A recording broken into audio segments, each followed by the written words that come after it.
Let us now quote from the book of Hyundai, Genesis. In the beginning, like, in the 80s, there was the Hyundai and, frankly, it was initially bad, for the quality was nigh on to not there. And the people with no credit did cry out and gnash their teeth, and the service managers in the valley of warranty claims did fling the BS, and there was darkness throughout the land when the headlights worked not. But that was low many generations ago, and there are none still working for the Hyundai who recall it, for things did change. In the year of about Y2K, the chairman hath said unto the Hyundaites in the land of Ulsan, let there be quality control. And lo, there was.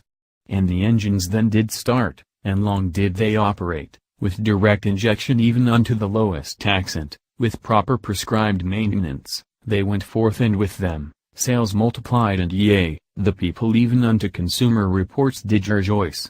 And there was much buying of the Hyundais. So let us now close our marketing playbooks and look at the latest entry in the book of Genesis, the G80 Sport, a niche model of the smaller G80 wedged in between the 3.8-liter V6 and the 5.0-liter.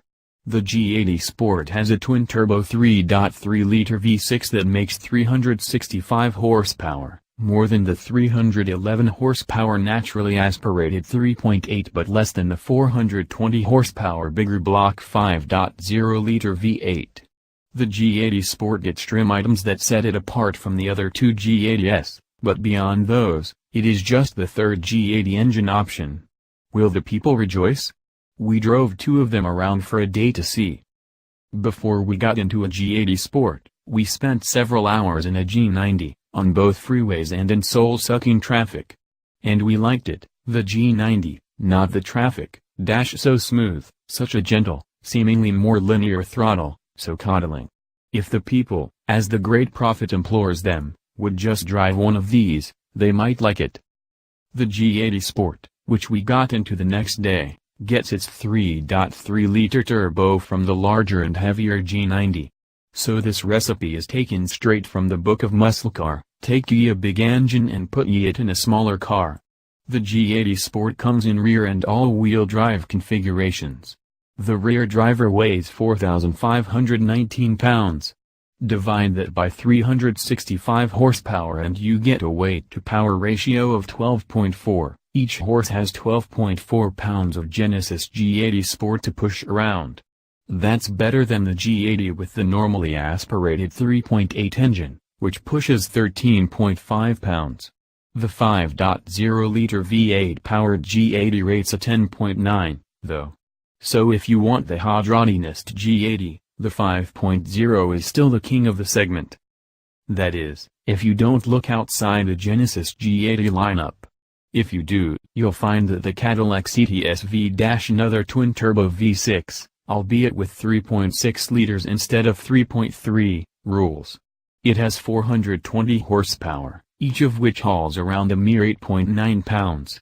The Audi A6 3.0T and Lexus GS 3.5-liter V6 are also better in weight-to-power ratios than the G80. The Infiniti Q50 beats it, too, in both 300 and 400 horsepower trims. And while the G90's ride might be a little more luxury-like, the G80's ain't bad. Push the Sport button, throw it in a corner in either rear or all-wheel drive configuration and you'll find that it, for the most part, comes out the other side.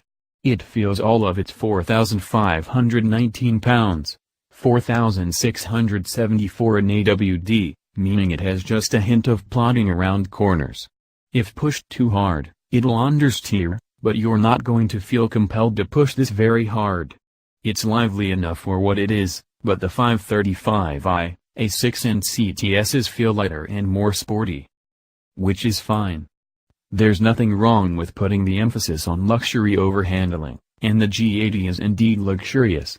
The question is, does the world want this kind of luxury?